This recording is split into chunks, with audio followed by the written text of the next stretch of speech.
제가 보거나 들은 교회 직분자 이야기로 시작해 보겠습니다. 어떤 목사님 부부가 있었어요. 근데 하루는 그 사모님이 이불을 방에다 까는 게 아니고 강대상 위에 다 깔았습니다. 목사님이 깜짝 놀라서 왜 강대상 위에 이불을 깔았느냐. 그러니까 그 사모님이 하는 말이, 당신은 강대상 위에서는 신령하고 진짜 목사처럼 보이는데 강대상에서 내려오고 일반 생활을 하는 거 보면 그렇지 않은 것 같아서 생활을 강대상 위에서 하는 게 좋겠습니다 해서 이불을 깔았답니다. 이 이야기를 제가 몇 번 했죠. 목사의 이야기입니다. 어느 장로님이 어떤 사람에게 명함을 한 장 줬습니다. 근데 그 명함에 뭐라고 기록되어 있냐면 어떤 술집 대표 장로 누구누구 이렇게 썼답니다. 그 명함을 본 사람이 너무 깜짝 놀라서, 장로님이 술집을 운영하십니까? 그러니까 그 장로님이 하는 말이, 그래도 믿지 않는 사람이 하는 것보다 장로 가면 낫지 않겠소. 복음성가라도 한 곡이라도 더 틀어주지 않겠소? 라고 이야기했답니다. 어느 유명한 연예인 어머니 이야기입니다. 그분은 옛날에 가짜 꿀을 만들어 팔았답니다. 근데 가짜 꿀을 만들 때마다 늘 찬송을 불렀대요. 네 주를 가까이 하면서 가짜 꿀을 만들어서 팔았답니다. 어떤 교회 집사님인데 참 예배도 잘 참석을 하고 기도도 열심히 하고 말씀도 잘 듣습니다. 근데 예배가 끝나고 바깥에 나갔습니다. 큰 교회니까 주차장이 넓은데, 그래도 워낙 교회가 크다 보니까 주차장은 교회에 비하면 작은 거죠. 근데 이제 어떤 차가 그 차를 딱 가로막았나 봅니다. 그분은 빨리 예배가 끝났으니 가야 되는데 차가 딱 막고 있는데 그 차 주인 성도님이 오신 거예요. 그냥 그분이 왜 이렇게 차를 갖다 그냥 세워놔가지고 못 가게 만냐고 막 화를 내고 싸웠답니다. 제가 교회 직분자, 목사, 장로, 권사, 집사 이야기를 했습니다. 무슨 이야기를 하고 싶어서 이야기를 서두로 꺼낸 것인가요? 교회 직분자들이 교회가 아닌 일반 사회에서 보여주는 모습을 그린 겁니다. 교회에서 모습과 사회에서의 모습이 다른 것을 지적하고 있는 거죠. 저희가 지금 마가복음 강의를 계속 하고 있는데요. 이 마가복음을 볼 때마다 그 배경, 그 이루어지는 장소가 어딘가가 굉장히 중요합니다. 오늘 본문 29절을 보면요, 이렇게 나와 있죠. 29절을 보실까요? 해당에서 나와 곧 야고보와 요한과 함께 시몬과 안드레의 집에 들어가시니, 그러죠. 여기 해당에서 나와 그러죠. 지난주 본문은 어디에서 이루어지는 내용이었어요? 해당에서. 해당은 뭐 하는 곳이에요? 유대인들이 말씀을 나누고 찬양도 하고 교제하는 곳이죠. 오늘날로 말하면 교회와 같은 것입니다. 이 해당을 교회라고 우리가 바꿔서 이야기하면 교회에서 나와 그런 거죠. 그러니까 교회에서 나온 이야기니까 교회 밖의 이야기죠. 교회 밖에서 이루어지는 상황을 이야기합니다. 근데 교회 밖에 나와서 어디에서 이루어지는 내용이냐면 1절 하반절에 시몬과 안드레의 집에 들어가시니, 예수님이 어떤 집에 들어가셨어요? 근데 그 집이 누구의 집이에요? 시몬과 안드레의 집이에요. 그러니까 시몬은 누구예요? 베드로잖아요. 베드로 집에 들어갑니다. 근데 그 집에 들어가니까 누가 있었냐? 30절을 보면 시몬의 장모가 열병으로 누워 있는지라 그러죠. 자, 그 안에 그 집에 누가 살아요? 베드로의 장모가 삽니다. 그 장모의 이름이 어떻게 되나요? 몰라요. 왜 모를까요? 성경이 언급하지 않으니까 모릅니다.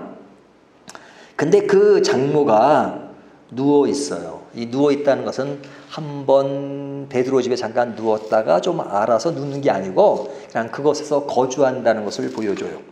그래서 같이 사는 것이죠. 그러니까 베드로가 장모님을 모시고 사는 겁니다. 근데 이 장모가 지금 열병으로 누워 있는데 예수님이 그곳에 가셨을 때 그곳에 있는 사람들이 그 여자에 대하여 예수께 여짜온대 그래요. 그러니까 그 장모에 대한 이야기죠. 그 장모를 앞에는 장모라고 했는데 뒤에는 여자라고 해요. 근데 그 여자에 대해서 사람들이 예수님께 이야기를 많이 하는 겁니다. 그러니까 그 장모에 대해서 할 말이 많은 거죠. 그 장모가 어떻다 하는 이야기를 합니다. 근데 이제 열병을 앓고 있으니까 아마 그 병과 관련되어서 어떤 이야기를 하고 있어요. 그러니까 뭐 그 내용이 뭔지는 알 수 없지만 이야기를 많이 한 것을 볼 수 있습니다.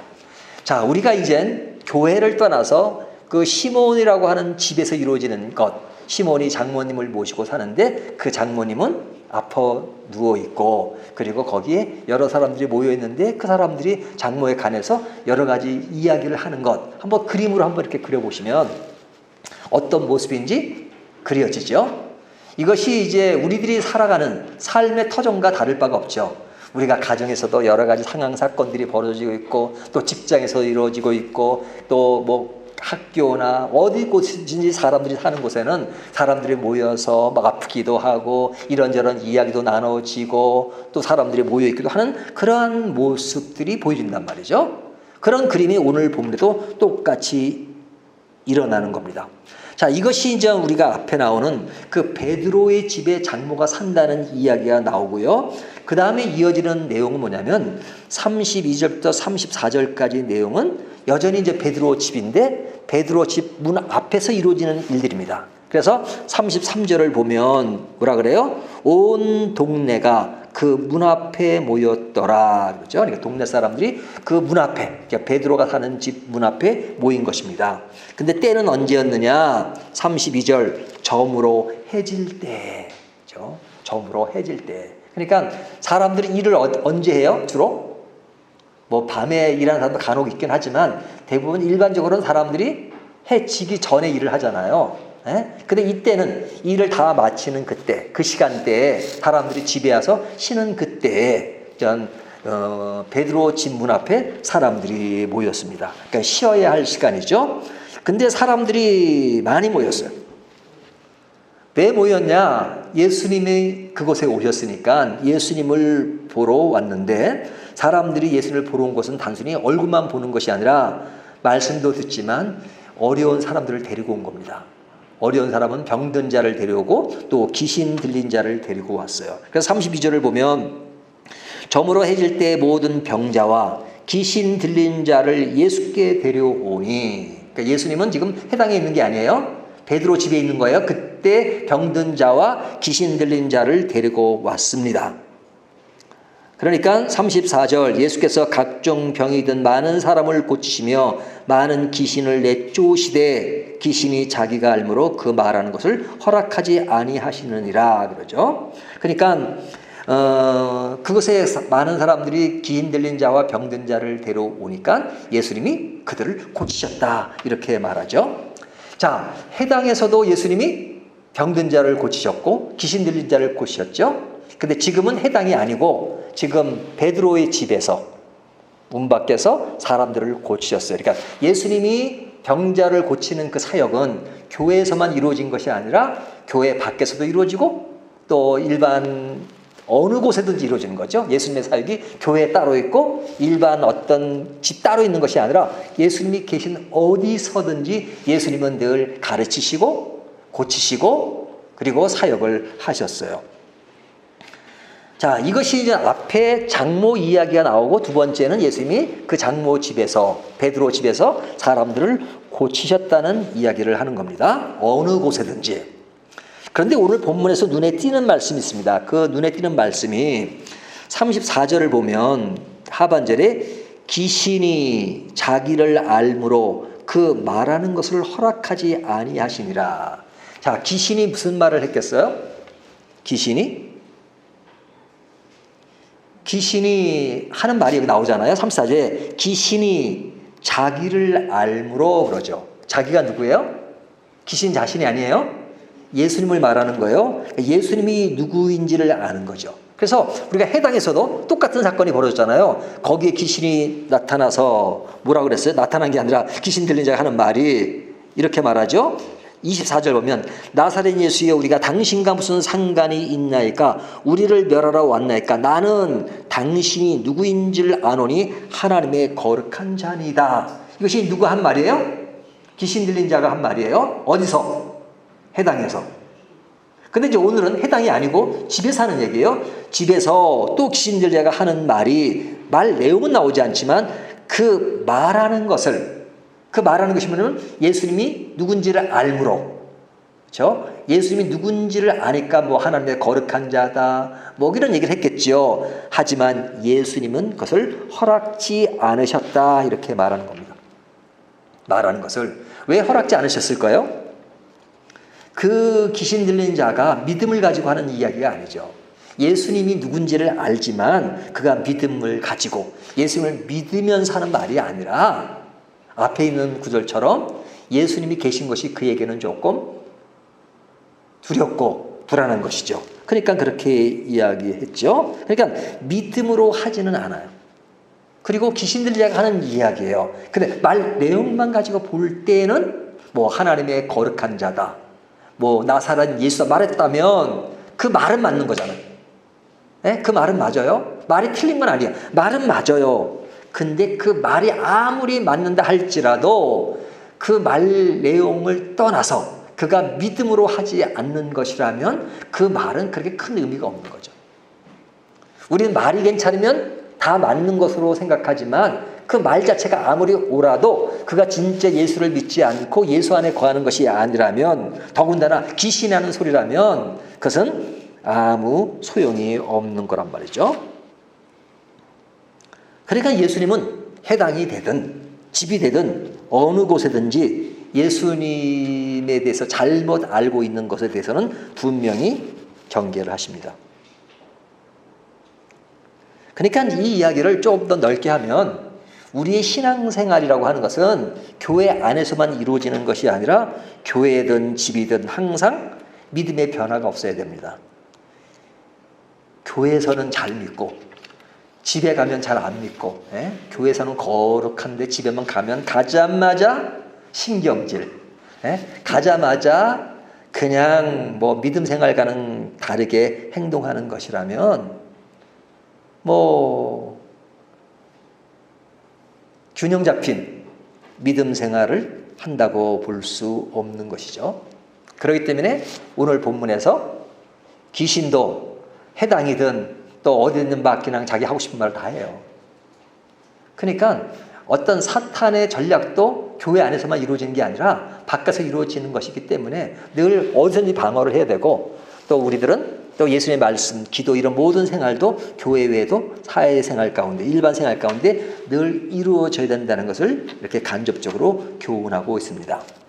그런데 사람들은 교회와 집이 이렇게 구분되지 않아야 될 측면이 있는데 구분될 때가 참 많죠. 집과 교회의 문제가 많이 다른 경우가 많아요.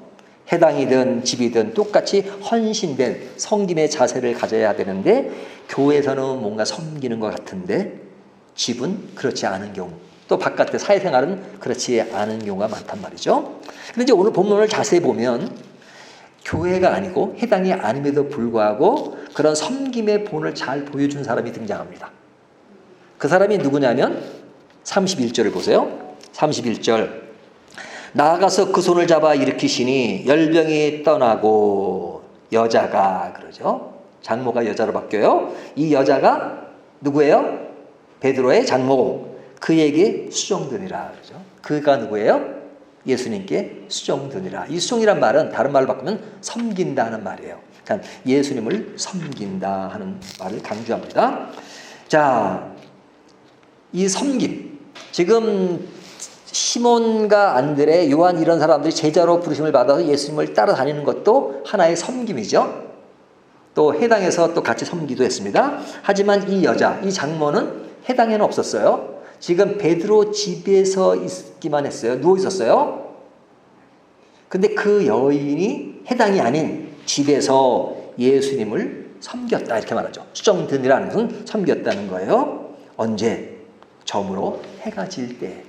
예? 어떤 그 전에도 섬겼겠지만 뒤에 나타난 얘기는 저물어 해가 질 때를 또 배경으로 표시를 하고 있어요. 그러니까 저물어 해가 질 때든 아니든 하여튼 그 집에서 섬기는 것을 볼 수 있어요. 그러니까 그의 섬김은 제자들이 섬기는 것과 다르죠. 제자들은 그냥 풀타임으로 섬기는 거예요.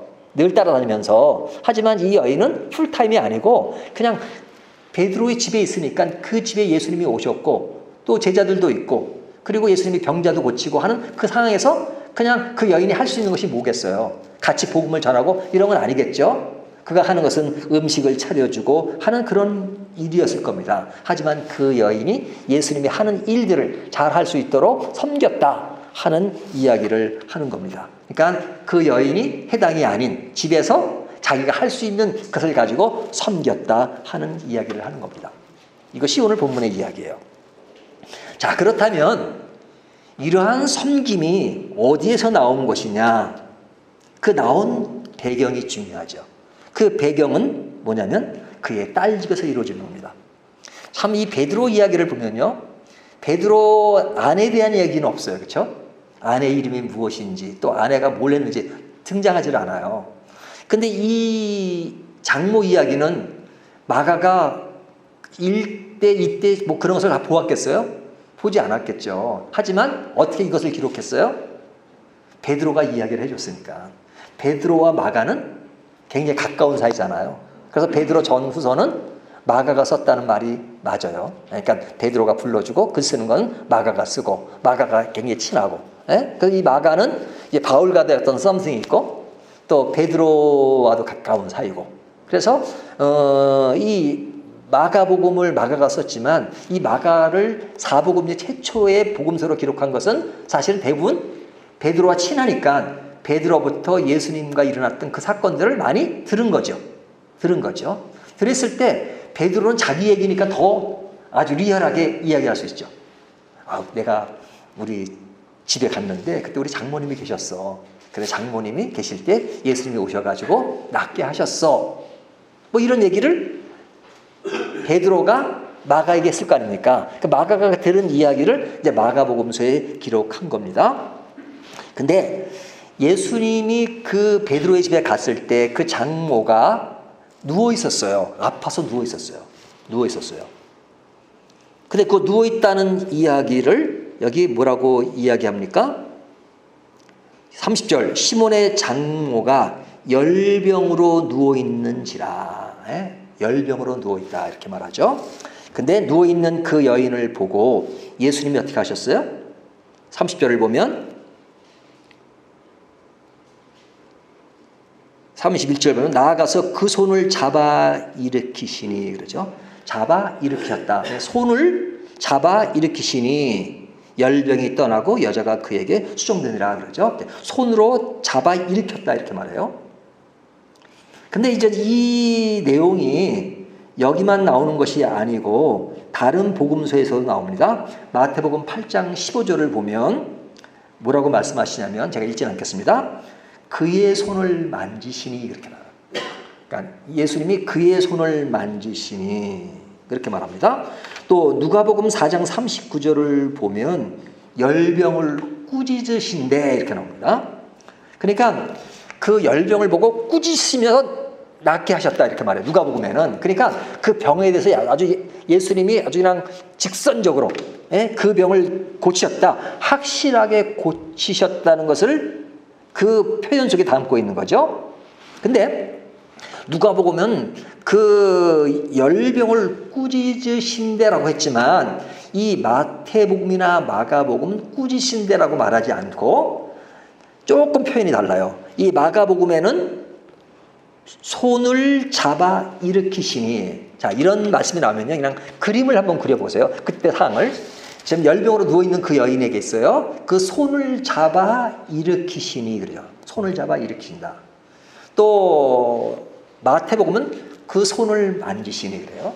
그러니까 예수님이 병자를 고치실 때 여러 가지 방법으로 고치잖아요. 어떤 경우는 시각장애인인데 이렇게 진흙을 발라가지고 침을 뱉어가지고 고치시는 경우도 있고 어떨 때는 아무것도 안 하고 그냥 말씀으로 내가 짐을 들고 걸어가라 뭐 이렇게 하시고 하잖아요. 어떨 때는 말씀으로만, 어떨 때는 뭐 진흙도 바르시고. 근데 여기는 손을 잡았다는 걸 강조해요. 손을 잡았다. 자, 이 손을 잡았다는 것은 뭘 의미하느냐? 우리가 예전 사람들이 이렇게 고통스럽고 괴로운 얘기를 하면요, 위로하잖아요. 그 위로할 때 어떻게 합니까? 뭐 요즘은 이렇게 허그를 해주든지, 힘들었어, 힘들었구나. 그러시, 알아, 그 마음 알아. 허그를 하든지. 또 아니면 그렇게 아주 가까운 사이가 아니라면 그냥 손을 만지잖아요. 에? 손을 만지면서 얼마나 힘들었겠어. 얼마나 어려웠겠어. 그렇게 위로하잖아요. 그러니까 예수님이 손을 잡았다는 것은 여기에 뭐가 담겨 있냐면 그 여인을 향한 그 마음의 위로, 그런 것이 담겨 있는 겁니다. 왜 열병이 났는데 그렇게 손을 잡고 그렇게 손으로 자꾸 일으키시는가, 그런 표현을 썼을까? 우리가 열병이라고 하면 뭘 생각해요? 뭐 요즘 이렇게 열이 많이 나는 병, 그런 것으로 생각할 수 있죠. 하지만 30절을 보면 암시를 하는 것이 있습니다. 30절에 보면 시몬의 장모가 열병으로 누워있는지라 사람들이 곧 그 여자에 대하여 예수께 여짜온대. 여자에 대해서 여자에 이렇게 여짜온대. 말이 많았다는 겁니다. 예수님께는 보통 우리가 이제 내가 존경하는 분이나 이런 분들에 있으면 여러 가지 얘기를 많이 하잖아요. 어떤 사건에 대해서 사람들이 예수님께 그 장모에 대해서 얘기합니다. 저 장모가요 지금 굉장히 많이 아파 있는데요, 열도 심하고. 근데 저 병이 왜 난 줄 아세요? 저 병이요, 그게 보통 병이 아니에요. 진짜 거기에는 너무너무 많은 사연이 담겨 있어요.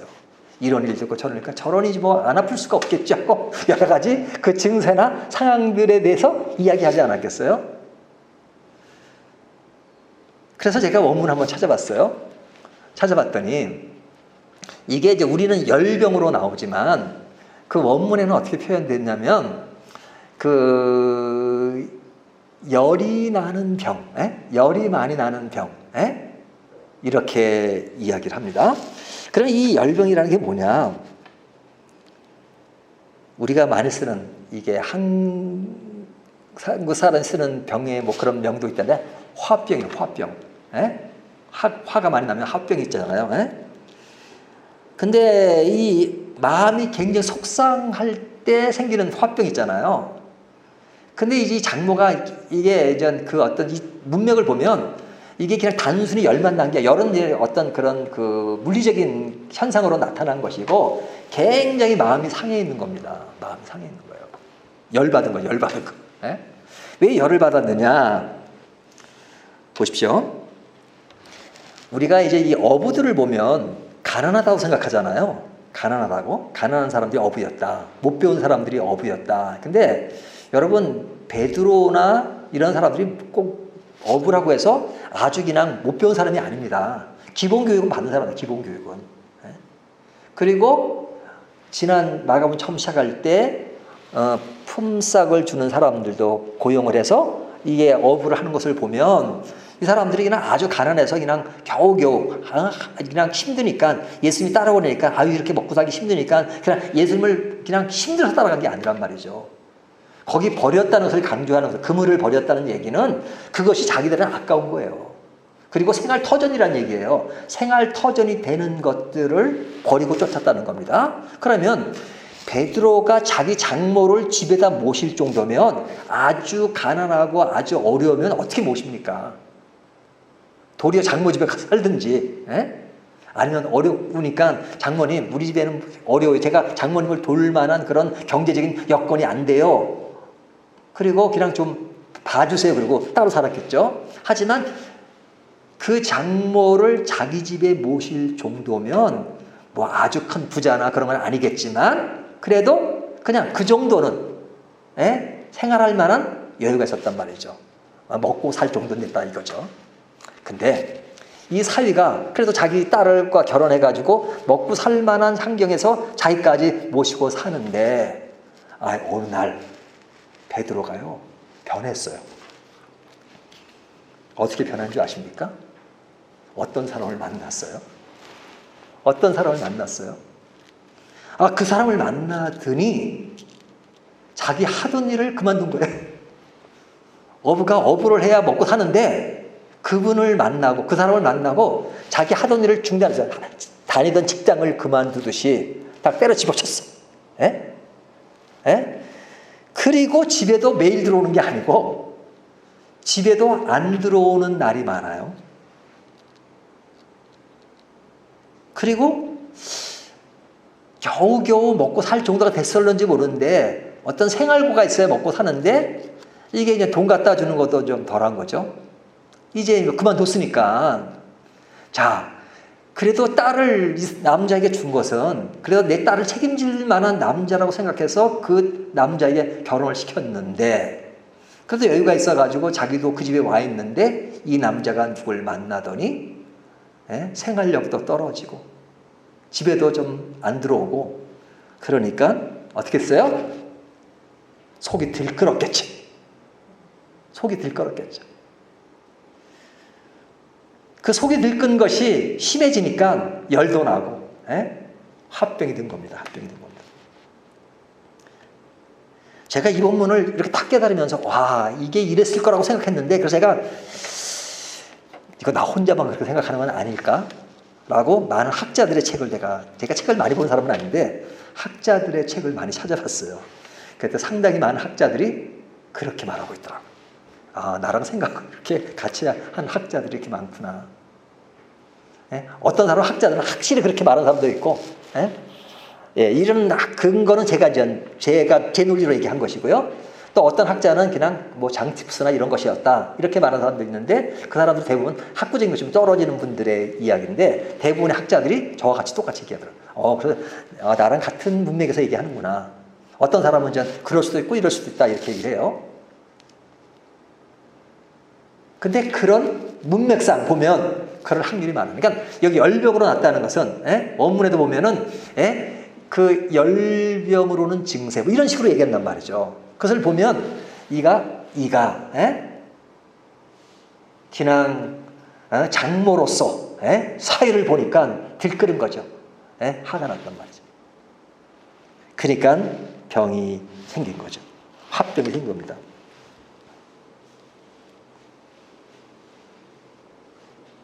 그 화병을 뭐 속으로 끙끙 앓았겠죠. 하지만 좀 아는 사람들한테는 주변 사람들에게는 동네 사람들한테는 이야기했을런지 모르죠. 그러니까 주변 사람들이 예수님께 그 여인에 대해서 얘기를 했단 말이죠. 그런데 그 사위가 그 장본인 때문에 직업도 버린 그 장본인 그분을 모시고 왔습니다. 집으로 모시고 왔을 때 처음에 보는 순간에는 아유 저 사람 때문에 우리 사위가 직업도 버리고 나를 그냥 화나게 만들었는데 그분을 모시고 왔어요. 그렇지만 지금 몸은 되게 아파요. 그때 그분이 딱 오셔가지고 성경은 자세히 기록되지 않지만 주변 사람들이 하는 이야기 또 장모도 이야기하지 않았겠어요. 근데 예수님께서 딱 오셨어요. 다정하게 다가오셔서 그의 손을 만지셨어요. 그의 손을 어루만지셨어요. 그의 손을 어루만지시면서 많은 위로를 해주지 않았겠어요. 그러면서 잡아 일으켰다라는 것은 resurrection, 이 부활의 의미를 담고 있어요. 원래 그 원문의 의미는 resurrection, 부활, 그러니까 살리셨다. 그 화병에 있는 그 여인, 많은 것으로 마음 상해했던 그 여인에게 주님은 손으로 만지시고 마태복음 편에 이런 손으로 잡아당기시고 그를 회복시켜 주셨다. 네가 사회 문제로 마음 상해했지. 그래서 먹고 사는 문제를 생각하니까 이것은 안타까운 일이었지. 하지만 그게 다가 아니야. 왜 당신 사위는 그물을 버렸을까 하는 그런 많은 이야기가 들려지지 않았겠어요. 그러면서 위로를 하셨어요. 위로를 하시고 그를 싹 낫게 하셨어요. 낫게 하신 것은 어떤 물리적인 병도 낫게 하지만 마음의 병도 치료하신 것이죠. 그 모든 것을 이해할 수 있도록 그분이 누군지를 안다면, 그분이 진정 누구인지를 안다면 그물을 버려두는 것이 그렇게 대단한 것이 아닌데 아니까 그때는 장모로서 화가 나고 분이 탔지만 이제는 장모로서가 아니라 한 여자로서 예수님께 수종들더라. 예수님을 섬겼다라고 말하는 것입니다. 그러니까 예수님을 알고 섬기는 것은 교회가 아니더라도 바깥에서 이루어지는 일이지만 이젠 장모가 아니라 여인으로서 그 예수님을 섬길 수 있는 것은 바로 그분이 누구인지를 알았기 때문인 것이죠. 그가 섬기는 그 섬김은 귀신이 말로만 섬기는 그런 것이 아니라 정말로 예수님을 만나고 어루만지심과 그 만남 속의 깊은 체험, 그런 것들이 그 여인의 인생을 완전히 바꿔버린 겁니다. 장모로서 섬김이 아니고 베드로를 아는 한 남자를 섬기는 것이 아니라 그는 순수한 주의 백성 여자로서 그는 예수님을 섬기는 것입니다. 그러니까 그의 섬김은 정말로 만남의 경험과 만남의 깊은 관계 속에서 예수님을 섬기는 것이기 때문에 그의 섬김은 그냥 말로만 섬기는 것이 아니라 그냥 흉내만 내는 것이 아니라 예수님이 어떤 분인지 알 때 그의 섬김은 가치 있는 섬김으로 하나의 어떤 집안의 어떤 관계 속에서 섬김이 아니라 여자가 섬겼다, 수종들다 하는 것처럼 그의 섬김은 완전히 다른 뿌리가 있는 그런 섬김이 된 것입니다. 뿌리 깊은 섬김이 이루어진 것입니다. 성경은 우리에게 섬김을 요구합니다. 하지만 섬김은 말로만 하는 것이 아닙니다. 진정한 섬김은 이렇게 해야 된다는 타당성, 그런 이유 때문에 섬길 수 있는 것이 아닙니다. 그런 것이 주어진다 하더라도 내가 실제로 예수님을 나의 주님으로 나에게 어떤 분인가 나의 인생을 책임져 주시고 나를 고치시고 나를 새롭게 끌어가시는 그 예수님을 내가 만나지 않는다면 그 섬김은 하나의 종교적인 수준에 불과할 수밖에 없지만 진짜 예수님을 만나는 사람이라면 이때는 장모가 아니라 여자로 섬긴 것처럼 우리의 삶도 예수님을 전적으로 섬길 수 있는 것입니다.